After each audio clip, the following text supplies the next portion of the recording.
ಸ್ನೇಹಿತರೆ ನಮಸ್ತೆ. ನಾನು ಈಶ್ವರನ್ ಪ್ರೀತಿರ್ತಾ ಮಾತಾಡ್ತಿರೋದು. ನಾನು ತೋರಿಸ್ಲಿಕ್ಕೆ ಏನು ಹೊರಟಿದ್ದೀನಿ, ನಾವೆಲ್ಲ ಪರಂಪರೆಗಳ ಬಗ್ಗೆ ಮಾತಾಡ್ಬೇಕಾರೆ, ನಮ್ಮ ಹಿಂದೂ ಸಂಸ್ಕೃತಿ ಬಗ್ಗೆ ಮಾತಾಡ್ಬೇಕಾರೆ ನಾವೆಲ್ಲ ಅವಿಭಕ್ತ ಕುಟುಂಬಕರಾಗಿದ್ವಿ ಮುಂಚೆ. ಈಗ ವಿಭಕ್ತ ಕುಟುಂಬದವರಾಗಿರೋದ್ರಿಂದ ಇಷ್ಟೊಂದೆಲ್ಲ ಪ್ರಾಬ್ಲಮ್ಗಳನ್ನ ಫೇಸ್ ಮಾಡ್ತೀವಿ ಅಂತೇಳಿ ನಾವು ಮಾತಾಡ್ತಾ ಇದ್ದೀವಿ. ಅದು ಸರ್ವೇಸಾಮಾನ್ಯವಾಗಿ ಈಗ 30-40 ವರ್ಷಗಳಿಂದ ಇದು ನಡೀತಿರೋಂಥದ್ದು ಮಾತುಕತೆ. ಆದರೆ ಅವಿಭಕ್ತ ಕುಟುಂಬ ಅನ್ನೋದು ಮನುಷ್ಯ ವರ್ಗಕ್ಕೆ ಮಾತ್ರ ಸೀಮಿತವಾಗಿತ್ತಾ ಅಂತಂದರೆ ಖಂಡಿತ ಇಲ್ಲ.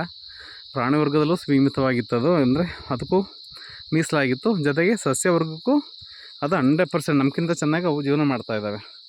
ಬಹುಶಃ ನೀವು ನೋಡ್ತಾ ಇರ್ಬೋದು, ಇಲ್ಲಿ ನಿಮಗೆ ಕಾಣಿಸ್ತಾ ಇದೆ ಅಂಟನ ಗಿಡ ಇದೆ, ಹುಲ್ಲಿನ ಗಿಡ ಇದೆ, ಯಾವ ಮುಳ್ಳಿನ ಜಾತಿ ಗಿಡಗಳಿದೆ.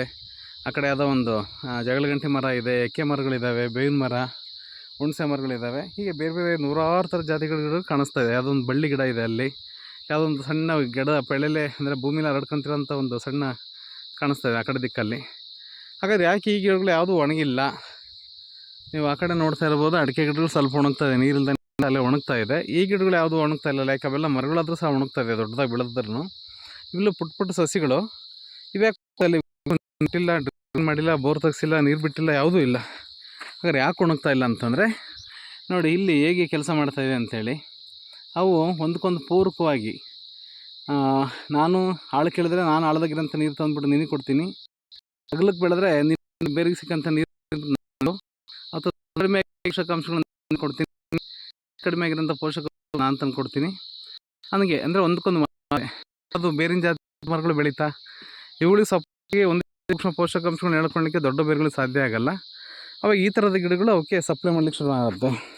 ಹಾಗಾದರೆ ಪಾಪಸ್ಕಳ್ಳಿ ಜಾತಿ ಗಿಡಗಳೆಲ್ಲ ಇದೆಯಲ್ವಾ, ಒಂದು ಬಯಲುಸೀಮೆಗಳೆಲ್ಲ ಕಾಣಿಸುತ್ತೆ ಕಾಮನ್ನಾಗಿ. ಇಲ್ಲಿ ನೋಡ್ಬೋದು, ನಿಮಗೆ ಅಸಂಖ್ಯಾತ ಬೇರುಗಳು ಕಾಣಿಸ್ತಾ ಇದೆ. ಎಷ್ಟು ಚೆನ್ನಾಗಿದೆ ನೋಡ್ರಿ, ಅದು ಬೇರ್ ಸ್ಟ್ರಕ್ಚರು ಎಷ್ಟು ಚೆನ್ನಾಗಿದೆ. ಆ ಬೇರೆ ಸ್ಟ್ರಕ್ಚರ್ನ ನಾವು ಹಾಳು ಮಾಡ್ತೀವಿ. JCB ತಂದು ಒಂದು ಕೆತ್ತಿಸಿ ಮಾಡಿ ಈ ಇಷ್ಟು ಕಲ್ಲುಗಳ ಮಧ್ಯದೆಲ್ಲ ಆ ಬೇರುಗಳು ಸಂಪತ್ತು ಬರುವಾಗೆ ಎಲ್ಲ ದಾಡು ಜಗ್ಗಲ್ ಅನ್ನೋ ರೀತಿಯಲ್ಲಿ ಮೇಲ್ಗಡೆ ಪಾಪಸ್ ಗಿಡ ಕಾಣಿಸ್ತಾ ಇದೆ. ಅದು ಬತ್ತುತ್ತವೆ. ಯಾಕೆ ಅಂತಂದರೆ ಅದರದ್ದು ರೂಟ್ನ ಕಟ್ ಮಾಡಿಬಿಟ್ವಿ ನಾವು, ಮೂಲ ಇದನ್ನು. ಹಾಗಾಗಿ ನಾವು ಗಿಡಗಳು ಹಾಕ್ಬೇಕಾದ್ರೆ ಹಿಂಗೆ ಇರಬೇಕು, ಹಂಗೆ ಇರಬೇಕಂತೆಲ್ಲ ಮಾತಾಡ್ತೀವಿ. ನಾವು ಮಾವಿನ ತೋಟ ಮಾಡ್ಬೇಕಾದ್ರೆ, ಅಡಿಕೆ ತೋಟ ಮಾಡ್ಬೇಕಾದ್ರೆ ತುಂಬ ಕ್ಲೀನಾಗಿರಬೇಕು, ಹಾಗೆ ಹೀಗೆ ಅಂತ. ಆದರೆ ಇದರಷ್ಟು ಬಲಿಷ್ಠವಾಗಿ ಬೇಕಾಗತ್ತಂದರೆ ಸಾಧ್ಯನೇ ಇಲ್ಲ. ಯಾಕೆಂದರೆ ಒಂದು ಪೂರಕವಾಗಿ ಕೆಲಸ ಮಾಡ್ತಾರೆ. ಹಾಗೆ ನಮ್ಮ ಅಡಿಕೆ ತೋಟಗಳಲ್ಲೂ ಸಹ, ತೆಂಗಿನ ಮರದಲ್ಲೂ ಸಹ ಕೆಲವೊಂದು ಇವು ಪೂರಕವಾಗಿ ಕೆಲಸ ಮಾಡ್ತಾ ಇರ್ತವೆ. ಅದನ್ನು ಅರ್ಥ ಮಾಡ್ಕೋಬೇಕು ಅಷ್ಟೇನೆ. ಹಾಗಾಗಿ ಇದನ್ನು ಹೇಳಲಿಕ್ಕೆ ಅಂತ ಹೊರಟಿದ್ದು ನಾನು. ನೋಡಿ, ಶೇರ್ ಮಾಡಿ, ಬೇರೆ ರೈತರಿಗೆ ಸಬ್ಸ್ಕ್ರೈಬ್ ಆಗಿ. ಸುಮಾರಷ್ಟು ವಿಷಯಗಳಿದೆ, ಸಣ್ಣ ಸಣ್ಣ ವಿಷಯಗಳನ್ನ ನಾವು ಗ್ರಹಿಸೋಂಥ ಪ್ರಕೃತಿಯಿಂದ. ಇದೆಲ್ಲ ಕಲ್ಲುಗಳು ಕಾಣಿಸ್ತಾ ಇದೆ. ಇಲ್ಲೇ ಕಲ್ಲುಗಳು ಸೃಷ್ಟಿ ಮಾಡಿಬಿಟ್ಟ ದೇವ್ರು, ಬರೀ ಮಣ್ಣು ಇಡ್ಬೋದಾಗಿತ್ತಲ್ಲ, ನಾವು ಮಣ್ಣಲ್ಲೇ ಬೆಳೆ ಬೆಳೀತೆ ಅಂತ ಗೊತ್ತಿರಲಿಲ್ಲ ಅವನಿಗೆ, ದೇವರಿಗೆ. ಈ ಕಲ್ಲುಗಳು ಯಾಕಿಟ್ಟ ಅಂತಂದರೆ ಈ ಕಲ್ಲುಗಳಿಂದಲೇ ಮಣ್ಣನ್ನು ಕನ್ವರ್ಷನ್ ಆಗೋಂಥದ್ದು. 100 ವರ್ಷ ಬೇಕು ಅದು ಕರಿಗೆ ಮಣ್ಣಾಗಲಿಕ್ಕೆ. ಜೊತೆಲಿ ಅದರಲ್ಲಿರೋಂಥ ಒಂದಿಷ್ಟು ಪೋಷಕಾಂಶಗಳು, ಖನಿಜಾಂಶಗಳು ನಾವು ಬೆಳೆದಂಥ ಬೆಳೆಗಳಿಗೆ ಪೂರಕವಾಗಿ ಕೆಲಸ ಮಾಡ್ತಾ ಹೋಗುತ್ತೆ. ಅದು ಮಣ್ಣಿಗೆ ಒದಗಿಸುತ್ತೆ. ಮಣ್ಣಲ್ಲಿರೋದು ನಾವು ಮಾಡ್ತೀವಿ ಬೆಳೆಗಳನ್ನ ಬೆಳೆದು, ಅದು ಆ ಮಣ್ಣಿಗೆ ಒದಗಿಸೋ ಅಷ್ಟೇನೆ. ಮಳೆ ನೀರಿಗೆ ಕರಗಿ, ಗಾಳಿಗೆ, ಚಳಿಗೆ ಕರಗಿಬಿಟ್ಟು ಖನಿಜಾಂಶಗಳು ಬಿಡುಗಡೆ ಆಗ್ತಾ ಹೋಗುತ್ತೆ. ಅದರಡಿ ಆಳದಲ್ಲಿ ಇದನ್ನ ಇಟ್ಟಿದ್ದಾನೆ, ಕಡಗಲ್ಲನ್ನು. ಇದು ಸಹ ತಂಪನ್ನು ಉಳಿಸ್ಕೊಳ್ಳೋವಂಥದ್ದು. ಭೂಮಿ ಒಳಗಡೆ ಹಾಕಿಟ್ಟಿದ್ದಾನೆ ಅಂದರೆ ಭೂಮಿ ಒಳಗಡೆ ತಂಪಿದ್ರೆ ನೀರಿನ ಸೆಲೆಗಳು ಬತ್ತದನೇ ಇರಲಿ ಅಂಥೇಳಿ ಇದನ್ನು ಭೂಮಿ ಒಳಗಡೆ ಇಟ್ಟಿದ್ದಾನೆ. ಕಟಕನ್ನು, ಗಟ್ಟಿ ಕಲ್ಲುಗಳನ್ನ ಮೇಲೆ ಸೃಷ್ಟಿ ಮಾಡಿದ್ದಾನೆ ದೇವರು. ಹಾಗಾಗಿ ಇದೆಲ್ಲ ಒಂದಕ್ಕೊಂದು ಪೂರಕವಾಗಿ ಕೆಲಸ ಮಾಡೋವಂಥದ್ದು. ಇದನ್ನು ತಿಳಿಸ್ಲಿಕ್ಕೆ ನಾನು ಇವತ್ತು ವೀಡಿಯೋ ಮಾಡಬೇಕಾಯಿತು.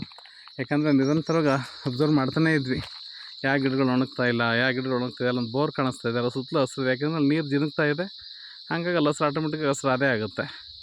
ಇಷ್ಟೇ ಪ್ರಕೃತಿ ಅಂತಂದರೆ. ಹಾಗಾಗಿ ಇವತ್ತಿಗೂ ನಮಗೆ ಇಷ್ಟೊಂದು ಬಿಸಿಲಲ್ಲಿ ಏನಾರು ಆಸರೆ ಕೊಡೋದಿದ್ರೆ ಮರದ ನೆರಳಿಗೆ ಬಂದು ನಿಂತ್ಕೊಂತೀವಿ.